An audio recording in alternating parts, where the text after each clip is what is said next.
정치권 소식 짚어보는 아침의 맞수 시간입니다. 성치훈 더불어민주당 부대변인, 송영훈 전 국민의힘 대변인 나오셨습니다. 안녕하세요. 전해드렸듯 민주당이 오늘 서울시장 후보 본경선 결과를 발표합니다. 정원호 후보를 둘러싼 논란이 연일 이어지고 있는데 영상 먼저 보고 오겠습니다. 박원순 전 시장 그리고 예. 오세훈 시장이 똑같습니다. 대권을 바라보기 시작하는 것부터 스탠스가 흔들리고 그로부터 이상한 일들이 막 생기고 저는 그런 전철은 밟지 않겠다라는 걸 명확하게 말씀드립니다. 저 사실 그 얘기 굉장히 충격적으로 들었는데 박원순 시장 공도 있고 과도 있겠습니다만 오세훈 시장처럼 대선에 정말 눈이 팔려서 시장을 망쳤다? 오세훈 시장과 박원순 시장이 똑같다? 저는 그 평가 사실 받아들이기가 좀 어렵고 네, 고 박원순 전 시장과 오세훈 시장을 비교한 발언을 놓고 여권 지지층 사이에서 반발이 거세게 일었습니다. 또 경쟁 후보들도 가세한 건데 대변인님 들으시기에는 이 발언 문제가 있다고 보셨습니까? 네, 적절하지 못했죠. 그렇기 때문에 정원호 후보도 즉각적으로 그 다음 날 바로 사과를 한 것이고요. 발언의 취지는 충분히 이해할 수 있습니다. 네. 사실 광역자치단체장들이 대권으로 가는 이 중간 다리다라고 인식을 하는 분들이 많잖아요. 지금 현재 현역 단체장 중에서도 대구시장 공석입니다. 왜 공석이죠? 국민의힘 홍준표 시장이 작년에 대선에 나가겠다고 자리를 내팽개치고 나왔기 때문에 지금 공석인 거죠. 그런 것처럼 특히나 또 서울 시민들 입장에서는 서울시는 유독 서울시장 재보궐선거가 다른 단체에 비해서 많았습니다. 그런 것들 때문에 뭔가 단체장들이 결국 대선을 가기 위해서 서울시정을 조금 소홀히 하는 것에 대한 아쉬움들이나 서운함들이 있기 때문에 그런 부분들을 좀 지적하고 본인은 서울시장이 되더라도 그런 대권이나 이런 것들보다는 서울시장에 집중하겠다는 말씀을 하고 싶었던 것 같은데 네. 예를 들 때 이 박원순 시장과 오세훈 시장 이런 얘기를 하면서 좀 당원들이 상처를 준 부분이 있기 때문에 근데 전 본인이 즉각적으로 사과를 하고 계속 인정을 하고 있기 때문에 당내에서도 이 정도는 말 실수였다 하고 그래도 좀 넘어가는 분위기가 있는 것 같긴 합니다. 네, 이 정원호 후보는 이른바 명픽 후보로 불리면서 대세론을 이어갔는데 이제 아무래도 대세다 보니까 좀 수비적인 입장이긴 했을 텐데 이 칸쿤 의혹 그리고 여론조사 왜곡 논란에 이어 이 설화까지 불거진 상황이거든요.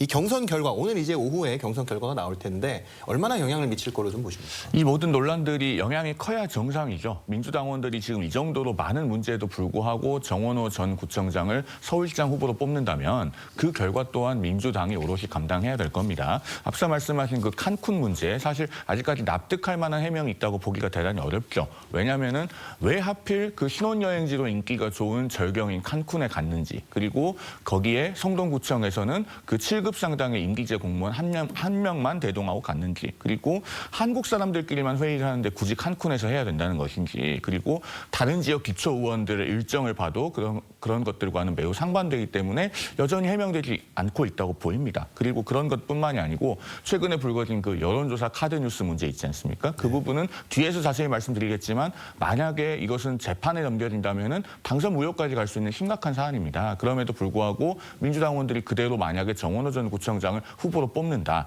그러면은 거기에 대한 그 후과는 결국은 본선에서 돌아올 것이다라는 말씀을 드립니다. 네, 방금 송 대변인님이 말씀해 주셨던 여론조사 카드뉴스 문제 이것 때문에 박주민 전현희 후보는 경선 일정을 유예하자 이런 주장까지 했었는데 당에서는 문제가 없다고 판단을 내리신 겁니까? 그런 것 같습니다. 왜냐하면 정원호 캠프에서도 뭐 많은 법률가들이 검토를 한 걸로 알고 있고 당 차원에서도 검토를 했을 때 이것은 그렇게 크게 문제가 되지 않을 것이다. 왜냐하면 이 재가공했다는 걸 명확하게 명시했다는 점 등을 봤을 때 판례들이나 이런 것들에서는 명시하지 않은 사람의 유죄 판결 이런 것들은 분명히 있었거든요. 네. 그렇기 때문에 그런 부분에서 분명히 차이가 있다라는 말씀을 드리고요. 아마 당 차원에서 저도 이런 것들에 대해서 평론을 하면서 이런 법률적인 내용이나 이런 것들을 잘 알고 있습니다만 당에서 훨씬 더 많은 분들이 이런 걸 분석을 거쳤기 때문에 경선을 중단할 정도의 사유는 아니다라고 판단한 것 같습니다. 그렇기 때문에 국민들께서도 이런 부분을 다 고려해서 경선에 표를 행사하고 왜냐하면 지금 당원 50% 일반 국민 여론조사 50%이기 때문에 그런 것들 감안하고 지금 경선에 참여하시는 걸로 저희는 이해하고 있습니다. 네, 송 대변인님은 당선 무효를 말씀하셨는데 명백한 선거법 위반이라고 보시는 거죠? 문제가 될 만한 소지가 다분합니다. 왜냐하면은 올해 1월 15일에 대법원 판례가 하나 나왔죠. 장해찬 전 여의도연구원 부원장이 2024년 총선 과정에서 여론조사를 왜곡해서 공표한 카드뉴스에 대해서 그런 유형의 공표는 선거법 위반이 맞다라고 대법원이 명확하게 선을 긋고 확인을 해준 사안입니다. 당시에 장해찬 전 부원장은 본인을 지지한다고 응답한 응답자들 중에서 당선 가능성을 장해찬 후보로 보는 사람들의 비율이 가장 높다라고 하는 것을 다른 후보들과 대비해서 제시를 했는데 이게 일반 유권자들이 봤을 때는 그 카드 뉴스에서 일반적으로 장해찬 후보의 당선 가능성을 가장 높게들 보는구나라고 네. 오인하기 좋게끔 되어 있었고 그런 것들이 일반 유권자들이 오인하기에 충분하고 작은 글씨로 써 있는 것만으로는 해결되지 않기 때문에 선거법 위반이 맞다는 게 대법원의 판시였습니다. 자, 그러면은 정원호 전 구청장의 경우에 민주당 경선 후보들 중에 없음, 모름을 응답한 사람들은 다 빼버리고 백분율 재환산이라는 명목으로 본인과 2위 후보와의 격차를 실제보다 더 크게 부풀려 놨습니다. 예를 들면은 9% 차이가 나는 것을 14.7%로 부풀려 놨거든요. 그리고 그 같은 조사에서 없음이나 모름이 38.8%나 되는데 그런 것을 해당 카드 뉴스에서는 알 수가 없게 만들어 놨습니다. 실제 수치는 제시되어 있지 않아요. 물론 정원호 후보 쪽에서는 그 카드 뉴스에 아주 작은 글씨로 모름 무응답 제외하고 백분율 재환산이라고 써 있다고 주장을 합니다만 그건 옅은 색깔의 작은 글씨로 되어 있기 때문에 일반 유권자가 쉽게 인식하기 어렵습니다. 장해찬 전 부원장이 벌금 150만 원으로 피선거권을 상실했듯이 정원호 후보도 그렇게 될 가능성이 충분히 있다고 생각합니다. 네, 조금 다른 점은 장해찬 부원장 같은 경우에는 이 여론조사를 재가공하는 과정에서 순위를 3위에서 1위로 바꿨는데 이 정원호 후보의 그 재가공에는 그런 순위 변동 없었다는 점 말씀드리겠습니다. 네, 오늘 민주당 지지자들의 선택이 굉장히 중요해질 것 같은데 이 경기지사 경선에서 또 다른 명픽 후보였던 한준호 의원이 탈락을 하고 추미애 의원이 현역 김동연 지사를 제치고 과반 득표로 후보가 확정이 됐습니다. 이 강성 지지층 영향력이 확인된 것 같거든요, 제 생각에는. 근데 오늘 서울시장 본경선에서 이 강성 지지층의 표심 얼마나 작용할 걸로 좀 보십니까? 늘 당내 경선에는 강성 지지층의 표심이 영향력을 발휘할 수밖에 없죠. 네. 그런데 앵커께서 말씀하신 것처럼 한준호 후보가 이른바 명픽이라는 인정들을 받았었는데 네. 그러면 또 명픽, 이재명 대통령을 지지하는 또 강성 지지층은 또 한준호 후보를 지지하지 않았겠습니까? 그렇기 때문에 강성 지지층의 표심은 분명히 갈라져 있었고 아무래도 추미애 후보가 다른 후보들과 비교했을 때 육선, 정치적 경력도 풍부하고 당대표를 과거에도 했으면서 뭔가 당원들과 켜켜이 쌓여온 그런 오랜 시간 동안 쌓여온 그런 지지세가 이번에 작동을 했다고 보고 있고요. 서울시장 경선은 조금 다를 수도 있다고 생각합니다. 왜냐하면 경기도민들과 서울 시민들의 약간 이 성향이 조금 다르거든요. 경기도는 민주당 우세 지역이 좀 최근 몇 년의 선거 기간 동안 좀 확인이 되어 왔었고 하지만 서울에서는 좀 중도적 성향, 중도 보수적 성향의 국민 그 시민들의 이런 성향이 확인이 되어 왔었기 때문에 당원들도 그런 것들을 다 감안하고 투표에 참여하거든요. 그렇기 때문에 강성 지지층은 아마도 적극적으로 여러 표심에 영향을 주기 위해 노력을 하시겠습니다만 그런 전반적인 선거 상황들도 다 파악을 해서 고려를 해서 투표에 참여하실 걸로 예상이 됩니다. 네, 이런 가운데 민주당에서는 텃밭이라고 할 수 있는 전북지사 경선에서도 계속 잡음이 나오고 있습니다. 이 김관영 현직 지사가 현금 살포 의혹이 제기되자마자 즉각 제명됐는데 이원택 후보는 식사비 대납 의혹에 대해서 혐의가 없다는 결론을 지도부가 내린 건데요. 이 결정 합리적이라고 보셨습니까? 민주당의 기준이 일관되지 않아 보이죠. 왜냐하면 김관영 지사 사안이나 이원택 의원 사안이나 둘 다 사실이 맞다면 기부행위 금지에 위반될 수 있다는 본질은 다를 바가 없는 것입니다. 이원택 의원 사안에 대해서 잠깐 좀 설명을 드리면 이건 어떤 사안이냐면은 지금 전북도지사 민주당 경선 후보로 뛰고 있는 이원택 의원이 지방선거를 6개월여 앞둔 시점에서 전라북도 관내 한 고깃집에서 20여 명과 식사를 합니다. 네. 식사비가 70여만 원이 나왔는데 그중 일부를 한 도의원이 업무 추진비 카드와 본인의 사비로 대신 대납했다는 의혹을 받고 있는 거예요. 물론 이원택 의원은 여기에 대해서 강력하게 부인하고 있지만 지금 고발까지 된 사안이죠. 네. 그래서 민주당 윤리감찰단이 자체 조사를 했는데 하루 만에 혐의 없음으로 결론을 내린 겁니다. 자, 그런데 이런 것을 사실관계를 하루 이틀 만에 다 면밀하게 확인을 할 수 있는 것인지 그리고 최소한 경선을 유보하고 면밀하게 확인하는 조치가 진행돼야 하는 것인지 하는 의문은 따를 수밖에 없습니다. 그리고 여기에 대해서 반발하고 있는 최고위원들이 또 공교롭게도 3명 모두 친명으로 분류되고 있는 최고위원이에요. 그런 점에서 지금 민주당은 선거법을 잘 지키는 것이나 공정한 경선을 하는 것보다 당내의 계파 싸움에 매몰되어 있는 것이 아닌가 하는 의구심을 지우기 어렵습니다. 전라북도가 민주당의 텃밭이라고 이렇게 하는 것 같은데 전국의 국민들께서 보고 계시다는 점을 명심하시기 바랍니다. 네. 다음 소식 짚어보겠습니다. 대구시장 후보 경선에서 컷오프돼 무소속 출마를 저울질하던 주호영 의원이 일단 거취를 유보했습니다. 이 주 의원은 작심한 듯이 장동혁 대표를 비판했는데 직접 듣고 오시죠.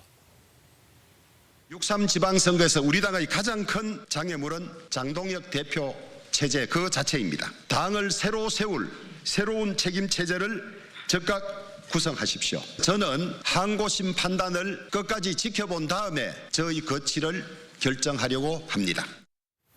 네, 주 의원은 법원의 효력정지 가처분 항고심 판단을 지켜보겠다는 입장인데 이 항고심에서 기각이 된다면 무소속 출마 가능성 얼마나 보십니까? 저는 현실적으로 거의 없다고 봅니다. 네. 왜냐하면은 이런 종류의 정당 관련 가처분은요, 항고심에 올라갔을 때 결정을 빨리 해준다는 보장이 없습니다.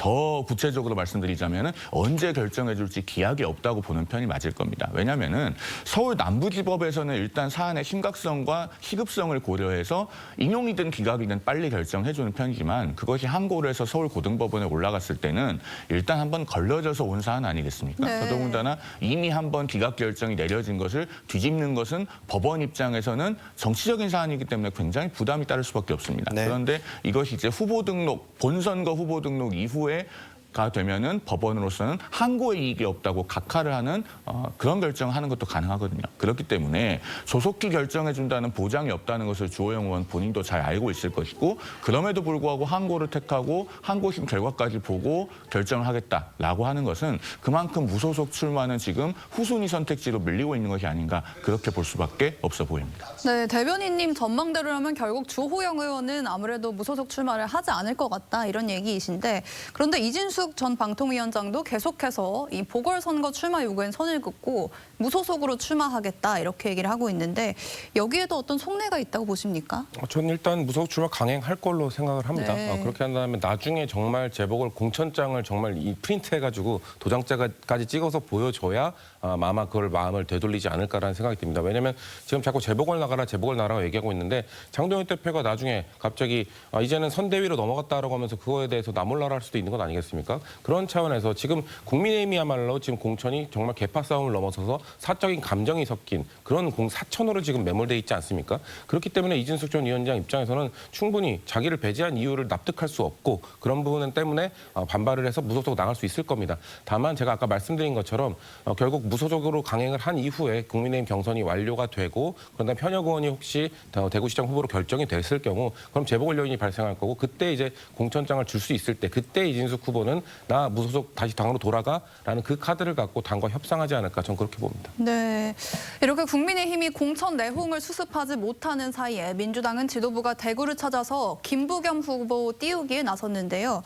대규모 지원책도 협의 중이라고 하던데 대변인님 지금 대구 선거 전략 어떻게 짜고 계십니까? 일단 전폭적인 지원. 대구의 마음은 그 김부겸 후보가 가장 잘 알기 때문에 김부겸 후보가 해달라고 하는 거는 당에서 다 해주겠다. 그래서 정청래 대표가 무엇이든 다 해드림 센터장이 되겠다고 하지 않았겠습니까? 2014년에 김부겸 후보가 대구시장 도전을 했었는데요. 그때는 당에서 이렇게 전폭적인 지원을 해주지 못했었습니다. 박정희 컨벤션 센터 공약도 당 공약집에서 결국 최종 빠졌었고요. 그런 것들로 봤을 때 분위기가 많이 바뀌었죠. 그렇기 때문에 지금 김부겸 후보가 대구 시민들을 만나면서 당에게 이런 정책들을 당의 정식 공약으로 넣어달라 이런 것들을 요청을 추가적으로 하게 될 텐데요. 그런 전폭적인 지원을 받아야 그래야 겨우겨우 해볼 만한 싸움인 겁니다. 이렇게 봤더라도 아무리 지금 대구시장 공천이 국민의힘이 내용을 겪고 있다 하더라도 결국은 한 명으로 추려질 것이라고 저희는 보고 있거든요. 네. 결국 1대1 구도가 된다면 이런 전폭적 지원을 받은 김부겸 후보가 가까스로 신승을 거둘 수 있는 가능성이 그나마 조금 생기지 않았나 저희는 그렇게 보고 있습니다. 네.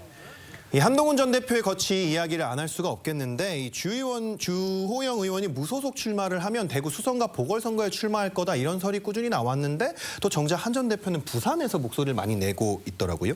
이 한 전 대표의 행보 예측해봐 주신다면? 일단 한동훈 전 대표의 보궐선거 출마 선택지는 주호영 의원의 결정과는 독립 변수입니다. 네. 그 스스로가 보수재건이라고 하는 것을 기치로 내걸었고 그걸 명분으로 강하게 제시해왔고 네. 그리고 본인의 선택지를 주호영 의원의 의사결정에 대한 일종의 종속 변수로 만들고 싶지 않아 할 겁니다. 그걸 방증하는 것이 어제 한동훈 전 대표가 부산에 간 것으로 보이죠.